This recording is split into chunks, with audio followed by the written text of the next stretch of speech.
And we are live. If you ever want to know how to make a good book cover and you don't want to spend the $3,500 that Jeff Brown charges, we have someone who can tell you how to do it for free. For free? Really? I do So a lot of my stuff for free, yeah. I didn't know this was going to be a free thing. Holy hell. Well, it will price be is a right. big thing. It will be either learn how to design for free or learn how to spend your money wisely. Oh, okay. All right. So that you know that if you're spending $3,500, you're getting $3,500 in return. That said, I feel like 35 is you need a spectacular cover for 3,500. Yeah, no doubt. That's more than I've paid for a cover, and I've spent excess of 1,000 on art, but never that much for a single cover. So, James, it's your show. Tell us what you want to start with, and let's discuss it. We're going to jump right in, huh? Yeah, and then right. Do I need to hit join the chat so I can see comments? If last time there were comments coming in that I couldn't see, well, let me see. We can have it appear on the screen, I believe. Yeah, there it is. Show comments on stage. Connect. I don't have a YouTube account to join the live chat. I don't have a YouTube account. Well, maybe I do. Oh. There we go. So comments will appear on the screen. Okay. All right. Okay. So I don't need to worry about that. Okay. So right. Let me go ahead and take that out. And yes, if you see a comment that looks like I need to be addressing that I'm not seeing, let me know. Oh yeah, I see new comments will appear every time. Okay.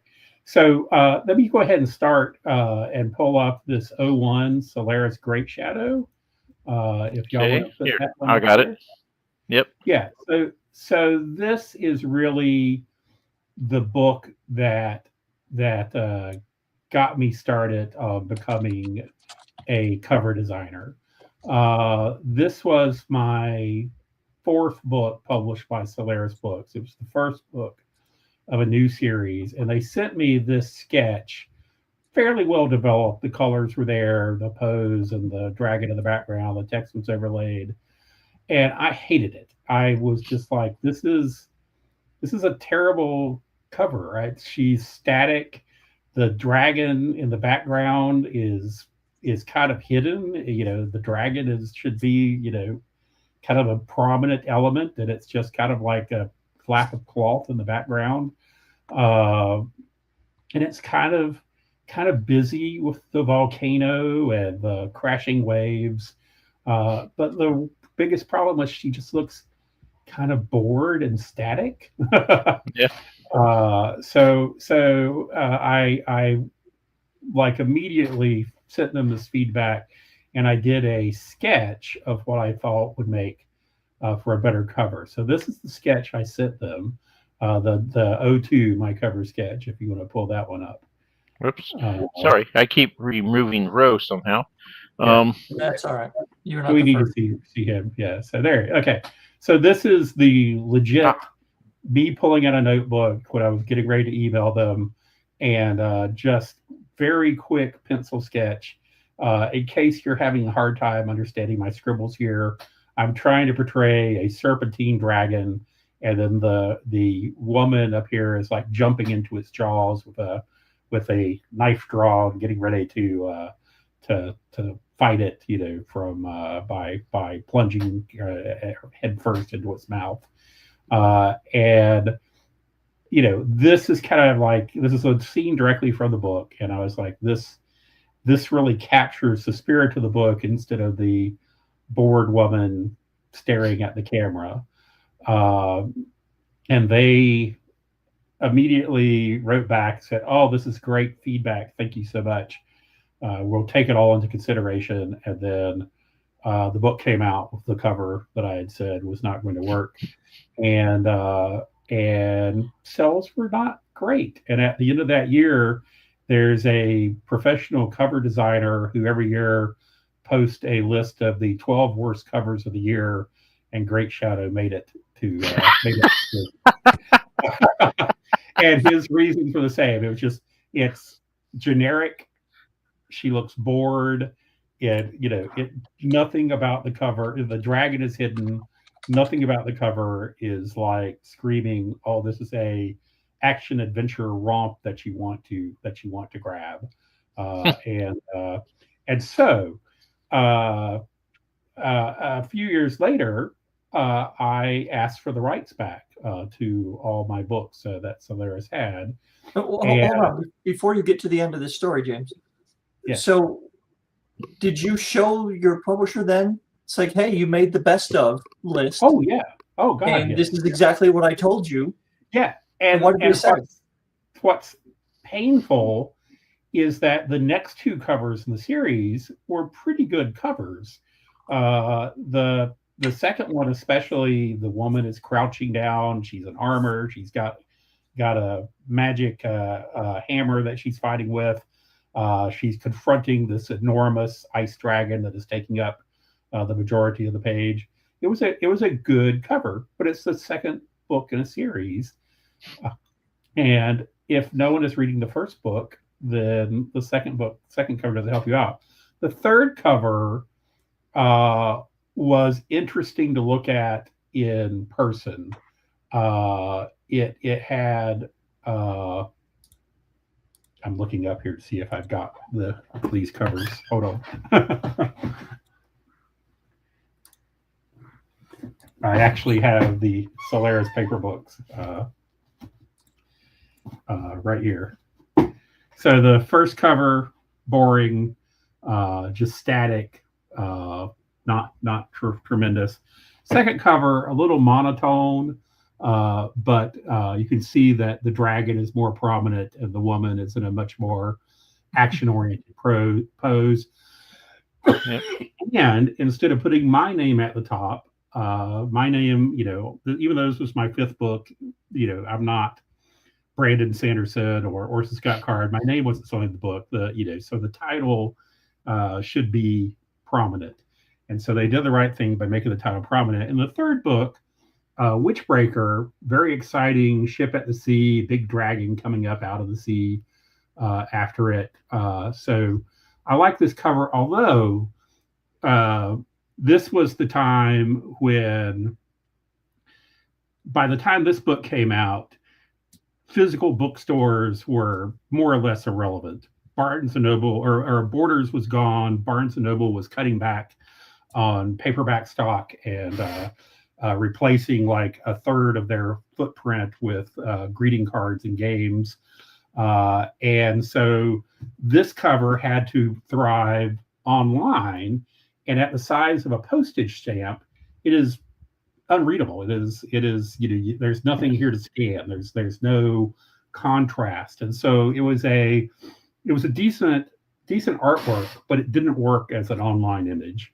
And so, during this run of things made me really appreciate the importance of scannability.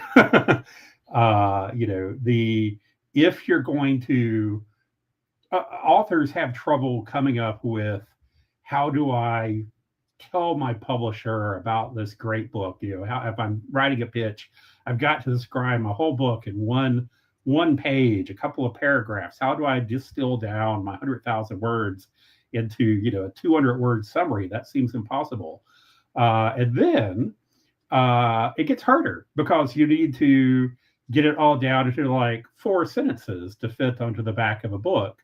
And then you get it even harder if you go out and try to sell the book. You need to pitch it in basically one pithy sentence. What's your book about? You have to have a quick 10-second answer. And the realization that I had was, it gets even harder because you have to sell your book just with an image. No words. People need to be able to look at that image and say, this is an exciting fantasy book. This is a dark horror book. You don't want to tell the story, but you want people to look at the package and go, I recognize the contents of this package, and it is something that I'm interested in. And I feel like traditional publishers should have known this, but they were slow to adapt. They were very slow to adapt to the smartphone thumbnail necessity for clarity and contrast. And we're still putting out these muddy covers. But so do they show you?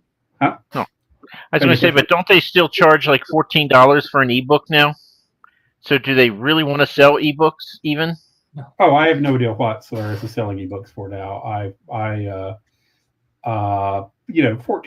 I pay, for certain ebooks. I don't mind paying a premium. There's stuff that is, there's science books and stuff that I'm interested in. Right. New releases that I'll want to read, and I don't mind paying $10 or $15 for an ebook. I would say above 15, I feel feel a little iffier once you get there. The last I checked, the ebook was the same price as the paperback. At which point, why?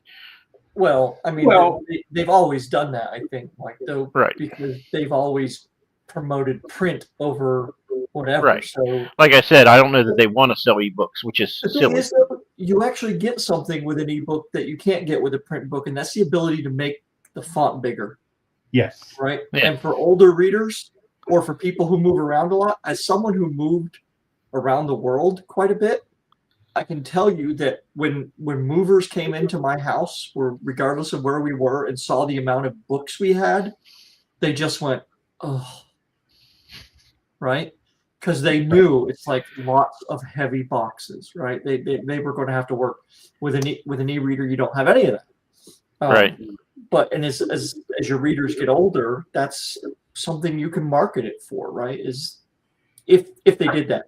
But James, I want to ask you. You do most of your business at shows, right? Yeah. What I loved about ebooks, whenever I was really getting into them, was that I was at any moment that I had my smartphone, I had a superpower. I was in the middle of this infinite, invisible library that I could pull out my phone and any book you could imagine. There were exceptions here and there, but nearly any book you could imagine, I could have in my hand 10 seconds, after I thought, oh, I should get this book. And I discovered that power at a convention. Someone had an iPhone, and they were talking about reading on their iPhone. And I was like, is shopping for the book, though, is that, what is that experience like? Because I hadn't yet started using it. And I was just like, I just don't, I feel like that experience isn't there. As an author, I'm not sure I understand the advantage of sales. And as I was saying that, there was a woman who had been kind of standing next to us overhearing our conversation. And she holds up her iPhone and says, I just bought your book. And I'm like, oh, I love ebooks. I didn't have to talk about my book and have you go out to a bookstore, just that instant gratification. And Mike, you have probably been with me at shows where I'm pitching the audio and people hold up their phone. I just downloaded it, so that instantaneous purchasing is definitely a beautiful advantage for authors. The pricing thing, I don't have strong opinions on the pricing. I think most indie authors underprice their books. That said, later in the talk, I'll be discussing my 99-cent ebook that I have coming out in July. So there's what authors should be getting paid for their work, and then what realistically the market it will bear. And unfortunately, if you're not like in the top 100 names out there in the author world, people are probably going to be wanting to pay under $5 for your books. Yeah. Well, anyway, let's get back to my cover journey.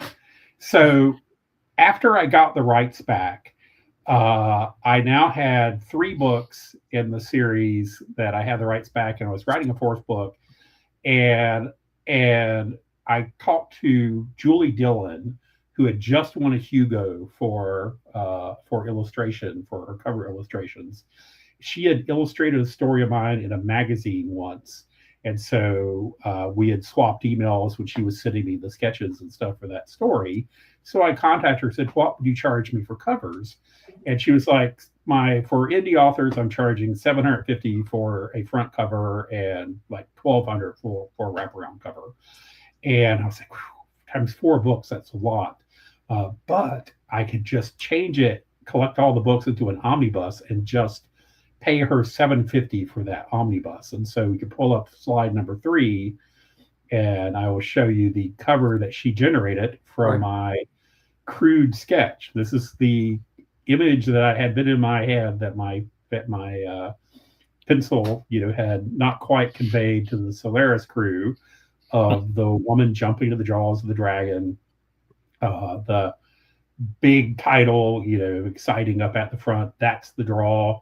My name is still present, but it's the dragon apocalypse. That's the exciting thing, and the woman engulfed in flames, defiant look on her face, flames licking, at her clothing, her knife there glowing.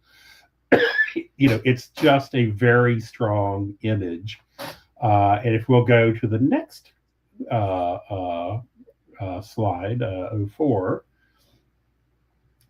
in paying her $750 for this, for the cover, I also all my cover contract says I have the right to use the artwork I'm purchasing for any promotional activity. I can't resell it as a print. I can't I can't turn it into a separate product, but I can make banners out of it. I can put it on my business cards. If I want to print promotional mugs or something, or a t-shirt, I could do that. And so because of that, because I now have this very exciting artwork, I didn't even have the name of the book up there. I just made it James Maxey Dragon Rider. It's to draw people to the table. I'm willing to say that Mike has probably sold books because I have this banner up. I was going to ask you about that. Does it take away from all the great work of that banner having Mike in front of it? It does not. The glare from my head just highlights it, Ro. Yeah, no, we have multiple banners here. Banners sell books. We've got some nice banners here.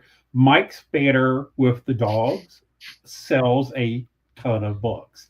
He points at the banner, he makes the connection with the dogs, and he's really moving a lot of paper as a result of his banner. My cryptid banner, I spent $75 on the cryptid banner. You can see there in front of that column. And the very first show that I did, I sold $150 worth of books for a cryptid. So basically I paid for that banner in one show. And if I have the banner up, I sell 10, 20 copies of the book. And if I don't have the banner up, I sell 3 to 6 copies of it. So the banner is important. And there is just a diminishing return after a certain point. You can get too many banners up, and it's too chaotic. This is probably pushed to the limit here of how many banners you can display. But my universal banner is always James Maxey Dragon Rider. So that $750 I spent knowing what I wanted, working with a trusted, award-winning professional.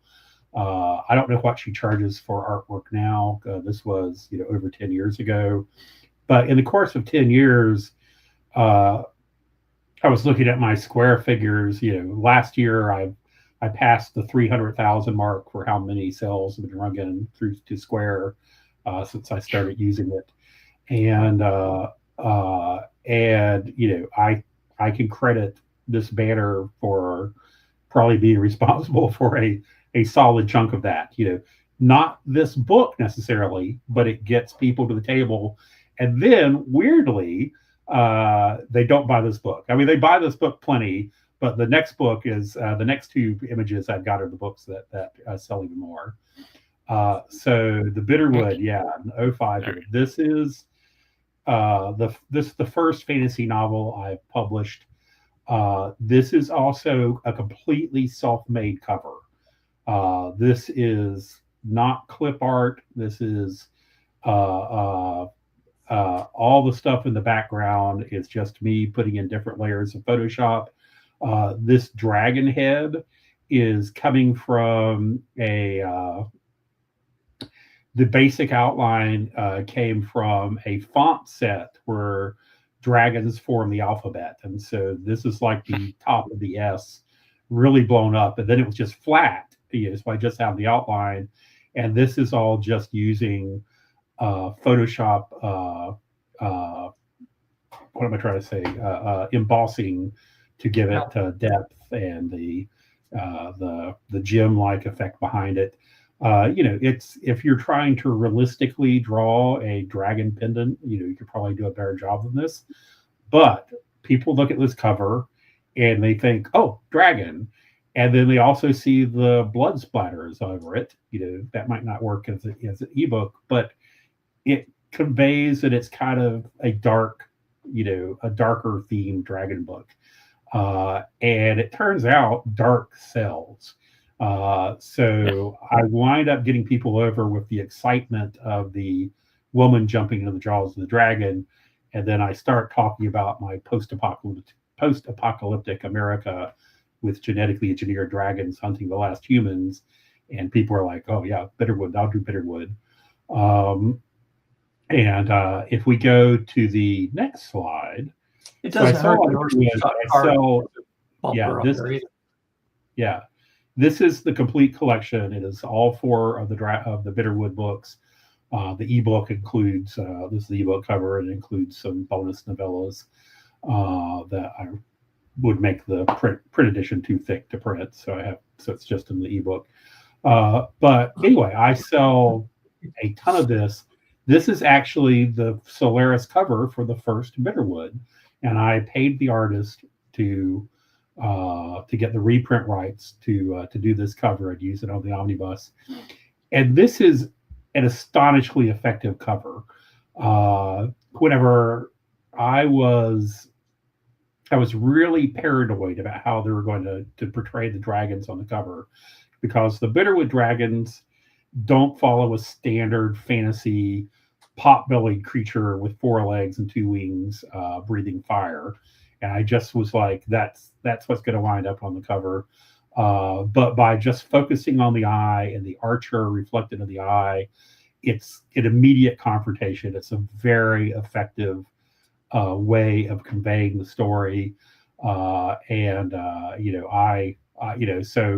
you'll hear me gripe. I gripe about Solaris nearly ending my career with that terrible Great Shadow cover, but the reason that I don't have a day job anymore is because they had the wisdom to hire Mark Cormack and apparently pitched him a vision for this cover that is, one of the, by far and away, the most effective book cover that I have solicited. So if you're working with pros, I said earlier, someone was talking about 3,000 for a cover. If I were going to go to someone like this, I would expect even above 3,000. But I know that I would get my money back on it on a fairly short order. It would not take me a full year to make $3,000 in sales with a cover this effective. Let's see, what's my next one? That said, I want to get back to the concept about you need to think about the single image that is going to convey what's in your book. So this was a cover that I I didn't exactly luck into it, but this is a short story collection. You can see 10 Flights into Darkness, um, and so I have a lot of different images in the book that I could pull from. But Life in a Moment has this eldritch being that lives beneath the subspace of reality. And to some people, he appears as a vast black dragon, and to others, he takes on different forms. Sometimes he's a black angel, but the narrator always sees it as a crow. And so I'm like, okay, well, I should put a crow on the front of it. And so, this is, clip art fuzzied up in Photoshop. The feathers are separate pieces of clip art. This little tree here is, it extends onto the back, and it's just an outline of a tree. Again, free clip art. And this turned out to be an extremely effective cover. The contrast is really nice. I knew the contrast would be good. I had a lot of dark covers, and I really wanted to have something that had a lot of white on it to stand out in the middle of all my dark covers. But then people look at it and say, "Oh, there's a raven. It reminds me of Edgar Allan Poe." And I'm like, yes, if you like Poe short stories, my stories are like Edgar Allan Poe, but with way more cursing and nudity. And so I really got lucky, not thinking that there would be a connection between this and a famous short story author, but there is. And so this is far and away my top selling short story title. So again, it comes down to what is that single icon that is going to tell people what's inside. I was just trying to convey dark, moody stories. But I happened to luck into an image that was also like dark, moody short stories. And this is entirely my own cover here. In a little bit, I might pull up another cover. I took one down because it was redundant. But after the success of this one with the black, white, and red, I have a second pure black, white, and red cover called Angels of Sodom. That was my top selling hardcover of last year. It's a something about that contrast, that color combination. Keep it simple. Even if you're not an artist, once you know the image, you could go with an outline of a sword, or the fourth wing cover is, there's not depth or anything there. It's line drawings of a dragon in the clouds. Brandon Sanderson, I think, has a new book out that, it's just a line drawing, a line illustration. So even if you're not an artist, you can get a very effective cover by picking a strong image, using a limited color palette, and just, you got to figure out what that one image is that tells the reader this is dark fantasy, this is humor, so that's the or this is hard science fiction. So that's it for as far as don't be afraid to design your own covers. If you don't be afraid to go simple, work with clip art, make it clean and professional, but this is a cover I didn't pay a dime for, and it has sold more books than I can count. At the same time with that, though, I think people really need to understand their abilities, right? Because plenty of people have tried making their own covers, and it's just been horrible. Right? I will agree, and there are a lot of people on Twitter who will post a cover, and I will jump in and go, no, you're simplify it. You've got it cluttered. It's not working. The contrast is wrong. And so if you dug through my timeline deep enough, you would find 3 or 4 times where people have posted a cover, and I've like, here's what you should do, and they go and they redo it, and it turns into a better cover. Contrast is is your friend, especially if you want to sell ebooks. Nice. Always better Now, when if you want to talk about yeah. hiring artists, the next slide I have happens to be one I put in Beautiful. to discuss hiring artists. So this is my cover for Map of the Drowned City. I paid Kelsey a fairly large sum for this beautiful wraparound painting. I was able to hire her and trust her. I had worked with her in the past on a book called Paradoxical Pets and some other work for my kids' books. She turned out work very fast, was perfect at me telling her what I wanted, and she turns around and gives me something that isn't what I asked for, but it's better than what I asked for. So she brings her own vision to it.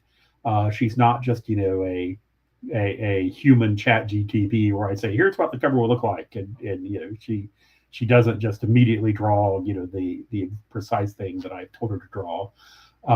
But I met her at Big Lick Comic-Con in Roanoke. I know that y'all have done that show before, and I never see her on the con circuit anymore. She and I just travel through different types of events. But I liked her stuff. I got her card. I emailed her and said, hey, I met you at this show. I liked your work, and I've got a kid's book coming up that I need some black and white illustrations. You did some great line art at your table. What would you charge me? And she gave me way too low of a price for these illustrations. And so I exploited her mercilessly. It got like 12 illustrations out of her from this lowball price. And at the end of it, she's like, I feel like I should have charged you more for the amount of work. And I'm like, yes, you should have. And so the next project I did for her, I bumped up her fee. And then this project, I bumped it up further. If I work with her again, I'll charge even more, or I will pay her even more. So if you want trustworthy artists, they're out there. You just go to artist alleys, find people that are out there hustling, working hard. Look for people who are drawing their own stuff, that aren't just out there putting out Batman, the Joker, Batman, Joker, the anime. Deadpool, the people who are, I'm not knocking those people. They actually, they got to make a living. And if you, draw Deadpool as a baby, you're going to sell a ton of prints. Versus if you draw a colorful octopus, you'll sell some prints, but it's going to be a tougher path than if you're doing the fan art. But an artist like this, though, who will take your idea and improve upon it, those people are worth their weight in gold, because so many artists will just do exactly what you ask them to do, right? Yes, and I agree, and I've had that experience. Yeah. I'm usually happy, because as you saw with my Dragon Apocalypse sketch, she pretty much, took even down to the pose I had in mind. She definitely added her own style and vision to it. But as far as the general flow of the image and the general posing and the whole concept, she definitely was following me. So yeah, I love it. Whatever. So some of the artists I work with, Kelsey Brummett, Kevin Spain tends to. I'll pitch him. I say, here, draw this. I'll even send him crude sketches. I'll do sketches and say, this is my concept for this page, and he always goes and does his own thing, and it's always brilliant. He does really great work. You got to let the artist kind of breathe into their own space and their own abilities. The next cover I have is actually a Kevin Spain cover, the 12 there. Yeah, so this is some work I've gotten from Kevin. I've gotten 4 or 5. I've gotten 5 covers from him, 6 covers from him, and interior artwork for my Bitterwood Illustrated Saga. I know the YouTube header had the Illustrated Saga up. I don't have a copy of it. Super handy right here. So I love that he can take take my pitches and put in his own elements. And this is a useful cover though for me to make another point about, which is a lot of covers that I see are that they're selling that, I was talking about the importance of having an image that conveys what's within the book. And I'll see this, but then people aren't putting on taglines or teasers. And on a traditional publishing book, they're probably going to have a quote from some reviewer or from some other famous author, listing it. Some of my Solaris books, you probably saw I had quotes from Orson Scott Card or other authors who, when I was with Solaris, they were getting these quotes for me. But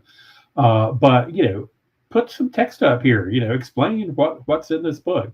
This Dungeons, Dragons, Dinosaurs is a very effective, very direct explanation of what you're going to find if you start reading this book. The back cover copy, the first line is the best dragons versus dinosaurs book you'll read all year. So this is a very nerdy, crazy, high concept fantasy adventure of realities colliding over the course of the series, magical universes colliding with science fiction universes, but I will see so many covers that aren't making use of the tagline. So don't be afraid to put some text on these things. Don't clutter it, but definitely it needs some text. And then if we go to the last slide I've got here in this dungeon. All right, this is the next book I've got coming out. It's currently up for pre-order as an ebook. It's going to release, I think, on the 16th of July. I will have soft covers of it, hopefully, for sale at the New Orleans event I'm doing with Mike, assuming that the soft covers come in time. Hopefully, maybe some hardcovers as well. They take a little longer to print, though. But this is, I talk about, about the iconography and telling people what's inside. It's okay to steal other people's readers. So in this dungeon, I've got this logo up here, and it resembles a lot of fantasy novels, like the what am I trying to say? The Dragonlance books and other stuff would have these badges at the top. And so this is a very kind of 80s and 90s treatment for a series. And so I want people to look at this and think, oh, is this a D&D manual? and then they realize, oh, wait, no, it's a novel. And so, this is where I am actively stealing the, obviously you don't want to infringe on copyright or trademarks, but don't be afraid to ape the look of a book whose audience you think that you want to grab hold of. And then this is an artist I met at a show in last November, and I told him he was out there selling some books about fairies, and I was like, hey, do you draw dragons? And he was like, oh my God, I hate drawing dragons. I can't do dragons. And we were just talking, and I told him, and he was talking about how he's doing these shows and he's making some money, wants to make more. And I said, well, I have an artist friend who's been making his living solely by doing art for over 30 years. And his advice to young artists is, if you need money fast, paint a cat. And so this was a 2-weekend event. And so I told him that on the first weekend. And when we came in the next weekend, he showed me 2 new paintings he had done with cats in them, and he sold both of those on that, the first day that he had them on display. And I was just like, all right, the fact that you can produce 2 beautiful, polished works, fully done paintings in a week between these 2 shows is pretty fantastic. I got to work with you. And I'm like, you're in luck. There's no dragons in the series. But anyway, so I did want to point out about stealing the other people's fandom with the Endless Dungeon logo, evoking role-playing games or evoking fantasy series from previous eras. But then don't be afraid to brag up here. I've got the thrilling new series that it's very fine text, but it says the thrilling new series from fantasy master James Maxey. I was going to ask you that because I'm thinking how many authors would be like, oh my God, I would never put that on my book. I'd be mortified. But yeah, I've written 30 some books at this point. I've written more than a few fantasy books, and I've sold a ton of fantasy books. So I'm not Brandon Sanderson. I'm not George R. R. Martin. But there are people out there who count me as a masterful fantasy author. So don't be afraid to brag. If you're worried about you're a debut author, you've only published 2 books, and you're like, do I want to put up there that I'm a master? There's no license for these titles. You could just make the claim. You can say, my mom thinks so. That's right. They're not going to strap you to a chair and withhold water while they beam a bright light on your face. You can just say that from if you won an award in junior high school, for your school newspaper, you put your award-winning author. Don't be afraid to blow a little smoke. This isn't smoke. I've got some some meat on this bone. But yeah, don't be afraid to be a little boastful. It's okay. So, question for you, and I think I know what the answer is, but one of my books that I gave away for free, I got the #1 on Amazon for free books. So can I say I'm a best-selling author now because I got the #1 in Amazon? Well, you can say you're Amazon #1. I assume you got a screenshot and got the badge. Oh yeah. Yeah. So I don't do it anymore, but I used to. You've seen me. I have the book toppers on top of things where I got taglines that are rising up from the book. So that originated where I would post an Amazon review, and so each topper would just be like a review clip straight from Amazon. It would say 4.3 stars, and then they have a 5-star review always, and I would highlight say wonderful thrilling romp or whatever. You can pick and choose which one you want to put. But if I had ever gotten due to a book club or anything, if I'd ever gotten that badge saying #1 epic fantasy, because they'll put up a little badge, I would include on that tag, on that review, here's that tag. I just, I have the screenshot, I just copy and paste it and have it floating next to that review. So yeah, don't be afraid to boast. You're not lying. Right. It's true that there are probably several thousand, people who have achieved that goal. Yeah. It's not witchcraft to get a #1 badge on Amazon if you dig down into a esoteric enough category.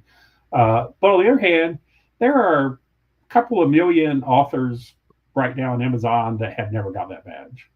Right. So it's probably 1 in 500, maybe even higher, maybe one in 1,000 authors have any hope of getting that badge. If it's your goal, you want to do it, you can get it done with some freebie copies or 99-cent sales. But brag about it. Yeah, that for that day, for that moment, you were #1. Okay. James, can I ask you? I think you have to do it since you uploaded these things. Can you get rid of a couple of these Yeah. images? Because at our last show, I showed you graphic, and you said, "Oh my God, there's a million sins with that Proxima Station bad." So I want to give you a chance to tear into it and tell me what you think of my 3 potential book covers. Okay. Oh, perfect. Yeah, yeah. So I think I just need 1 so I can share my screen because we're at our limit. But yeah. there we go. I'm just reviewing all these in case I want to throw up some other stuff too. So I'll go through it real quick. The one on the left is the one that I started with, which personally I think is the best looking cover of them all. The Proxima Station with the spaceship. Just the spaceship. Space.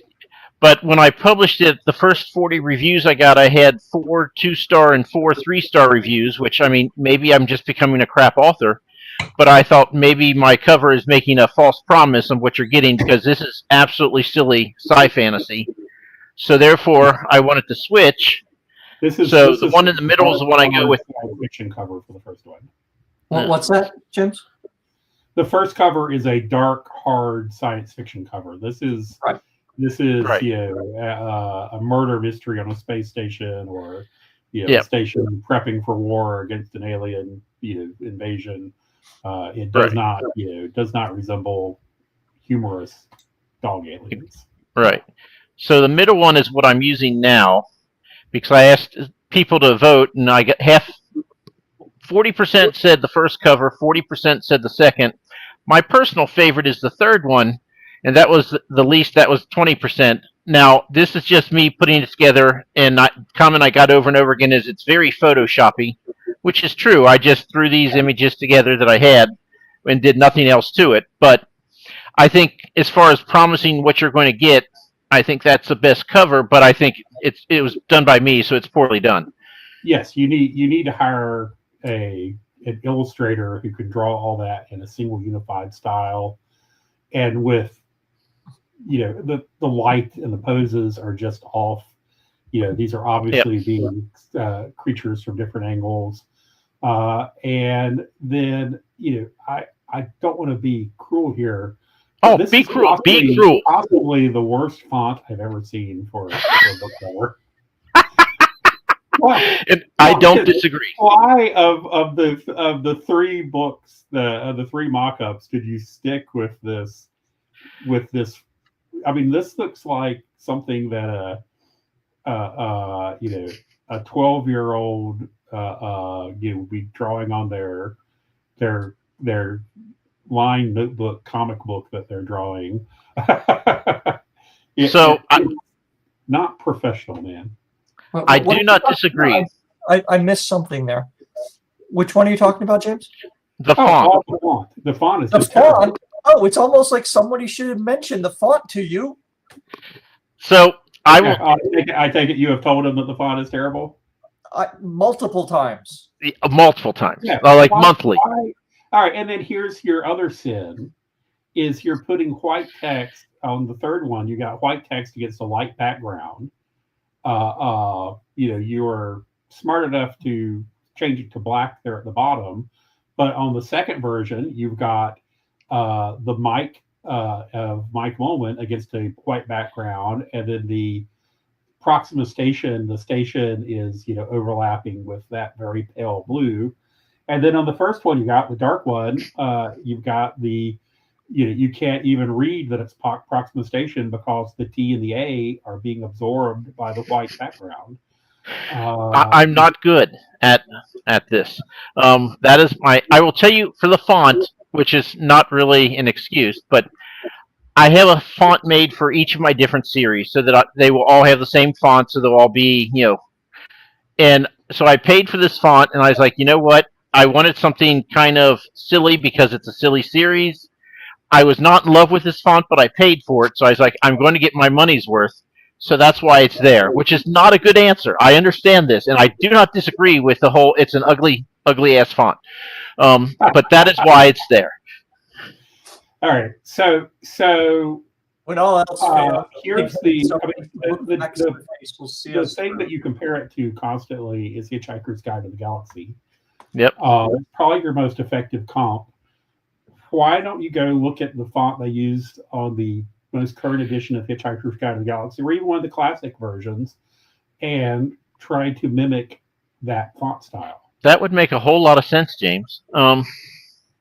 So let me ask you, James. Let's say I change the font and I have it so it shows up so it's not like white on white or black, whatever. Which of these covers do you think is the best, or is there a better thing I could choose than these three? Having, well, I won't say that there might not be an even better thing, but you're selling it as a comedy, a science fiction comedy, but it's still, it's the humor. You talk about it being silly a lot, and even the one with the dog aliens, they look just frozen. They're just standing there like statues. So this might be a situation where you need a little prop comedy, or what I mean. I don't want to tell you just to go steal a style, but if you look at the Dungeon Crawler Carl books right now, you can look at these things and they're like, here is humor, and so some crazy scenario where these dog aliens are squabbling or in turmoil, something is on fire and they're running around in a panic. A more cartoony illustrated cover just that says funny, and Right. and again, I would go stare closely at the various versions of Hitchhiker's Guide to the Galaxy. There's also, I'm trying to think of other funny science fiction, and I'll think of as TV shows like Futurama. But the font doesn't read humor. None of these covers read humor, and so something a little. Don't be afraid to go a little zany here. I really think when I was talking about the about Hitchhiker's Guide to the Galaxy, I think most of those covers originally are just icons. They're just They have the red button and it says "Don't panic," and there's not a lot to the cover itself. Yeah, and so admittedly, it was famous first for being the radio show, so it had built-in audience. But I do think you should find you need to go back. The dogs are very effective on the banner. They're good at selling it. You need to leave the dog aliens on there in some capacity, but you need something funny. You need a Hitchhiker's Guide originally had like a globe that was like sticking out its tongue and smiling and laughing, kind of a zany face. And I don't think that's related to anything at all within the book. No, it's just like, here, this is a zany, funny book. And so you need to keep the aliens, but you need to get that image. Soul search the book. Yeah, there's that zany globe. So I guess the thumb does convey the hitchhiker, but what is this? It's been 20 years since I read Hitchhiker's Guide to the Galaxy, but I just don't think there's anything in the book that involves a spherical alien. There is not. Making that face. So very, very kind of staid font here, but by this point, people know the brand. That is, I will say, that is another point I want to make about book design, which is it's tempting to go out and look at the top selling title in anything. I just said you could mimic Dungeon Crawler Carl. I think that is an effective style. It's working for that, but it's also got some elements that if you were looking, that you had a book that mimicked that in some element, that it could be effective. But there's a lot of authors, Stephen King or George R. R. Martin, that have pretty weak covers because it doesn't matter what you put on the cover. Half the cover is just their name, Right. and then you have a big title, and I think all the Game of Thrones books now have some little icon in the middle. Um, so it's good that it's icon, but no one is buying the book across the icon. They're buying it. I think he started with kind of more traditional covers that looked more like a standard fantasy novel. But once you get to a certain point, it's just the name. Uh, uh, so the Harry Potter books have evolved over time. So it's tempting to go, oh well, this is the number one book being sold in the world right now. I need to mimic that. But if it's from a famous author, it's not the art, it's not the icon that's selling it. It's just their Right. name, and so you kind of have to ignore that if you're going to. I tell people, go to Barnes and Noble, and don't look for the books that are on the front display facing out. Those are the best sellers. Those are the authors who the covers don't need to do the work for. Get into the aisles and look for books that are facing out, and from lesser known authors, but frequently they will have the most effective covers in their genre. And so I used to spend so much time going around in the early days of smartphones, taking pictures of book covers and building up a catalog of what I thought were effective covers. And so that is some of what I draw on. And I also I draw a lot on counter programming in comic books. So comic books are interesting because so I was a huge comic book reader my whole life.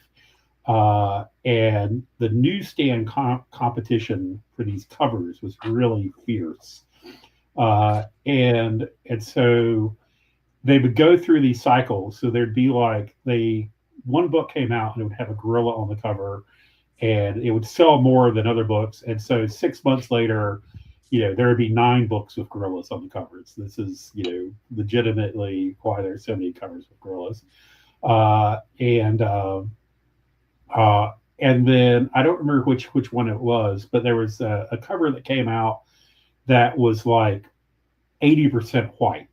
I don't know if it was DC or Marvel that put it out, but it was just a very stark image against a white background, and that book sold off the shelf because that stark white stood out among all the other colorful covers. And so 6 months later, all the covers were coming out with these white backgrounds. And so, then, someone is like, all right, it's time to go to all black, very dark, saturated colors. So there's always this trying to counter program, make your books look a little different from everything that's standing out there that comic books were doing. And so I kind of do that myself, where I'm not just considering, is this a great cover for this book? I also am considering, how is it going to look with the rest of my catalog? What's going to make this one stand out, among this sea of other images? And that's how I come up with some of these, where it's like, okay, well, this time I'll be all black, or I need a cover with a skull on it. So I've got 13 and I will actually sit around thinking about, what do I need a cover of? And then I'll be like, oh, I can write a book that will have Map of the Drowned City, is because my wife sells crochet octopuses, and she's like, you need to write a book with an octopus in it. So I wrote a short story, a novella called Map of the Drowned City, and I did my own cover for it. That was just a black and white octopus crawling up, black text and a pale blue background with ripple, like you're looking underwater, and in the background was a 1950s era photocopy of a map of New York, and people would just buy that book again and again. And I'm like, well, I need to improve. I know that now octopuses sell and blue sells, and so when it came time to release the big omnibus of my short stories, it was like, well, I know the color scheme, and I know that octopuses sell books, and I have no other octopuses now. I'm going to retire that book. So that's my octopus book. That's the You think of something that will sell, and you write it. So, James, I have one more question for you. I want to Yeah. get your advice, and hopefully you can yell at me again and tell me I'm dumb, because I think that's probably where we need to go with this. But anyway, I do have this artwork. Would you say this would be a better cover That is than a what I? much cleaner image. Yes. Yeah, it still looks very Kind of static. well. It just looks very computery. I would hire someone who isn't. I would hire something that gives you a more painterly style than this photoshopped. It just doesn't look. I just feel like if you went into Barnes and Noble, you would not find this. It just looks cheap. I'm gonna just say that. The pose is fine, but a actual human artist could probably take this image and give it life and make it not look like it's 3D rendered. This looks like something you'd make with DAZ 3D FX. Where you'd pose, already stock characters. There's a lot of covers. I would say 2017 to 2022 was the golden age of those 3D rendered covers, and I just think that is not. I think that is no longer the quality standards that you need to do to stand out these days. Yep. You need to either go more iconic, flatten it out, get down to where it's two-dimensional, cartoony, solid slabs of colors, geometric shapes forming the image, or else you need to get it like oil painted, and looking really good. This is, this doesn't look like AI to me. This looks more like a game graphic, but it's to a point that people could be suspicious that it's AI. Yep, I can see that. James, let's do something here. I found a couple of covers that aren't great, but they're from books you would know. Let me grab one here. And we don't. So, just Mike, any ideas? So this just looks like a pretty standard epic fantasy dungeon crawling adventure. I guess is that supposed to be a halfling or a hobbit? That's the Hobbit. That is the Hobbit's cover from the 80s. Hobbit's cover, yeah. Absolutely is. Yeah. Let me bring up the proper one here. So that it doesn't. The Hobbit. Yeah. So I don't think that's completely terrible. But yeah, no, the Hobbit. The Hobbit looks like a. After 50 years, though, you're thinking the designer would have read the book, and the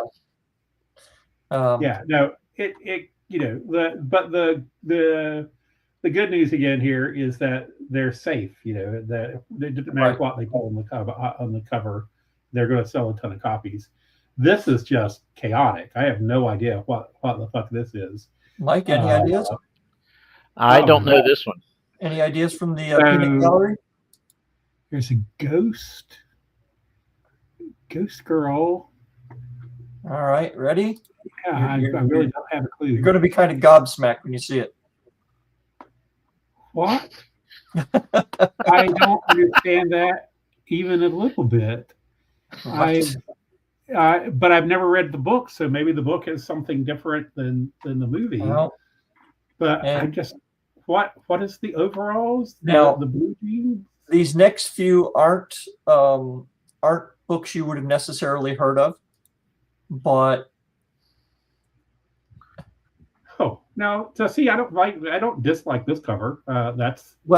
Thankfully the letters TNT are on there, because I looked at it and thought something else, and then where I found it Oh, you were thinking they were They said tampons? they said any group of women who had been involved in this process would have told them this cover was a bad idea. Okay, well, I can see that. Uh, it probably, yeah. So I could definitely see that. Yes. So Let's see, what else do we have? I got a few more just to get us out of here. This is just kind of dumb, but why not? All right.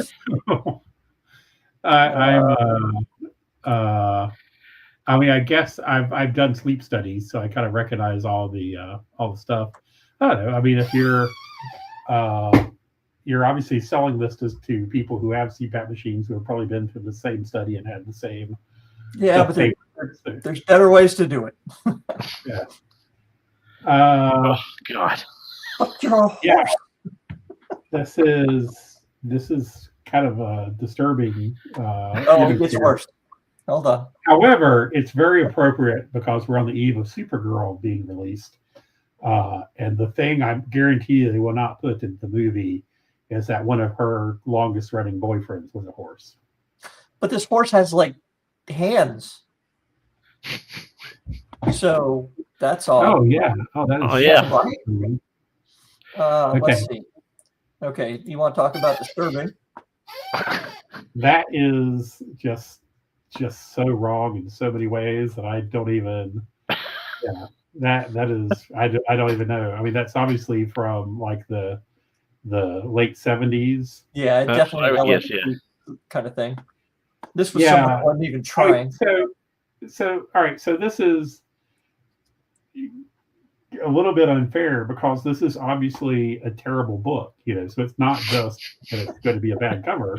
This is possibly a pretty good cover for a terrible book. So. Is it connecting to the readers that it wants to connect to? And my guess is that for the very specific type of reader looking for this book, they aren't going to care that this is a bad font, right, or an unsettling image. The unsettling image is probably actually going to sell the book there. And I've got one left. We can end on this one. And my favorite part of this is it's a true story. The dinosaur who scored meth, blow, and hose. So I'm not sure how Jay Peters, what world he's living in, where this is a true story. But I'd at least flip through the first couple of pages of this. Yeah, so very chaotic cover. It's really tough to guess, what this might be. So I could say, this could be just guessing. It could be a book from someone in the scientific community that was, who's describing his wild adventures after he secures some dinosaur, some famous fossil, and he's being invited to conferences, and because he has the control over this fossil, he's getting people offered favors. I think it's someone who lost a bet. But okay.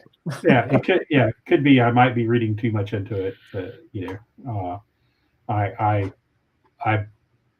don't know enough here to judge. I mean, it's for here. It's the just hard to know who the audience is for that one. Yeah. Lots of choices. Yeah. Okay. Well, James, that. Hard to believe that's an hour and 10 minutes, but it's been an hour and 10 minutes. So okay, all right. Appreciate it. I will be working on a new cover probably for Proxima. Yes. I will say the third one is classic me. Whenever I ask artists to draw, I'm like, can you draw these 7 people standing in a row, staring back soullessly at me? That's what I want. So when I designed the cover, that's what I exactly did. So this is why I don't design covers. I end up giving it to an artist to do, but that is classic me. And then if you need help with the font work, just let me know, because I can definitely. I mean, there's nowhere to go but up, but font work is kind of my specialty, so I can definitely I can, A, you just got to get rid of that font, but B, I know how to fix the issues of having a single color font going against both light and dark backgrounds. That said, whenever you're commissioning art, make sure that you commission. So I should have uploaded some of the graphics. I normally send my artists a template that has the text already on it. So I'm like, make sure you're not putting anything here because that's where the title text is going to be, and don't have anything important here. So I make sure that when I'm working with these artists that I tell them my vision for the text. Then almost always I change it completely and have completely different ideas. But I make sure that they're leaving me these blank neutral spaces, and that is definitely, if you're not working with people who are used to doing covers, they want to fill the whole canvas with interesting imagery, and then you're just stuck. You're going to have to cover up something, or else they put an element at the most logical place for you to do the covers or do the title. So yeah,